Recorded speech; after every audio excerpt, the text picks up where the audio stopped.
1950க்கு முன்னால இருந்த இந்தியா சுதந்திரம் இருந்த இந்தியாவாக இருந்ததா? ஒவ்வொரு குடிமகனுக்கும் சுதந்திரம் அளிக்கப்பட்ட இந்தியாவாக இருந்ததா? சுதந்திரம் அளிக்கப்படவில்லை. எப்படி சொல்றீங்க? பெண்கள் விருப்பப்பட்டபடி கல்வி பெற முடியாது, சுதந்திரம் இல்லை.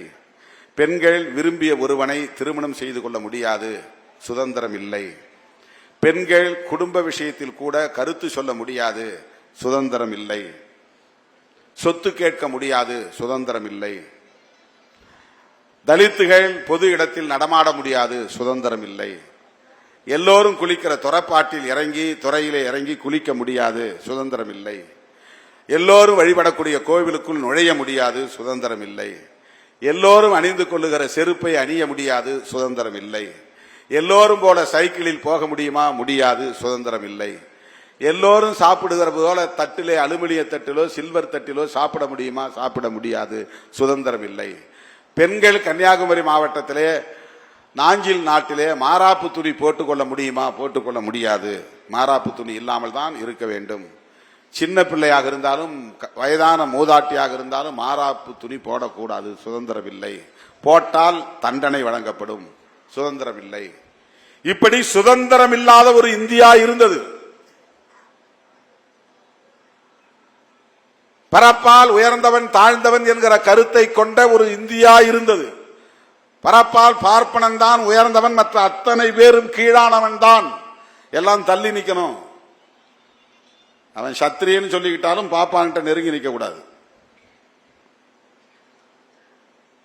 சத்திரியனுக்கு வேற விளக்கம் சில பேர் கொடுக்கறாங்க, நாம் அந்த விளக்கம் சொல்ல தேவையில்லை. சத்திரியனாயிருந்தாலும் பிராமணனுக்கு கீழே, வைசியனாயிருந்தாலும் பிராமணனுக்கு கீழே, சூத்திரனாக இருந்தாலும் பிராமணனுக்கு கீழே. இந்த 4 வர்ணத்தையும் ஏற்றுக்கொள்ள முடியாது என்று சொன்னவன் பஞ்சமன். அவன் எதிரே நின்றான். ஆனா அவனும் பிராமணன் நெருங்க முடியாது. சமத்துவம் இல்லை.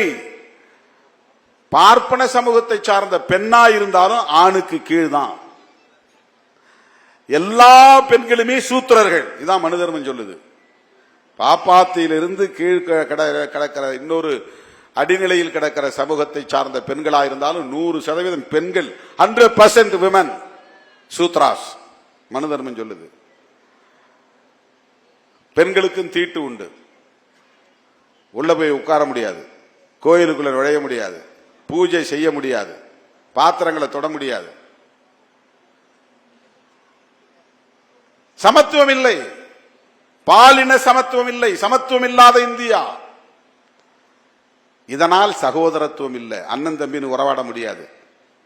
நீ ஒரு மேல் சாதிக்கான போய் அண்ணன் கூப்பிட்டா அவனுக்கு கோபம். ஏய் நீ யாரு, என்ன சாதி போய் அந்த அண்ணன் சொல்ற?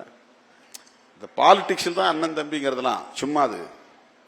அது மேடையில் அண்ணன் தம்பி அதெல்லாம் வெறும் உதட்டளவில் இருக்கிற உறவு, தேர்தல் அரசியலுக்கான உறவு. சமூகத்தில் அண்ணன் தம்பி அக்கா தங்கை என்கிற சகோதரத்துவமே கிடையாது. ஒவ்வொரு சாதியும் தனித்தனி சாதி, தனித்தனியான சமூகம். இன்னொரு சாதிக்கு இடையில எந்த உறவும் வைத்துக் கொள்ளக்கூடாது. இப்படி இருந்த ஒரு சமூகத்தை மாற்றுவதற்கு புரட்சியாளர் அம்பேத்கர் ஆயுதம் ஏந்துங்கள் என்று சொல்லவில்லை. நான் சட்டக்கல்லூரியில என் கட்டிலுக்கு மேல ஒரு வாசகம் எழுதி வச்சிருந்தேன் பென்சிலால. ஒடுக்கப்பட்டவர்கள் ஒன்று கூடுவதும் அடக்கப்பட்டவர்கள் ஆயுதம் ஏந்துவதும் காலத்தின் கட்டாயம் அப்படின்னு எழுதி வச்சிருவேன். செய்திகளை உடனுக்குடனும் துல்லியமாகவும் தெரிந்து கொள்ள சப்ஸ்கிரைப் பண்ணுங்க.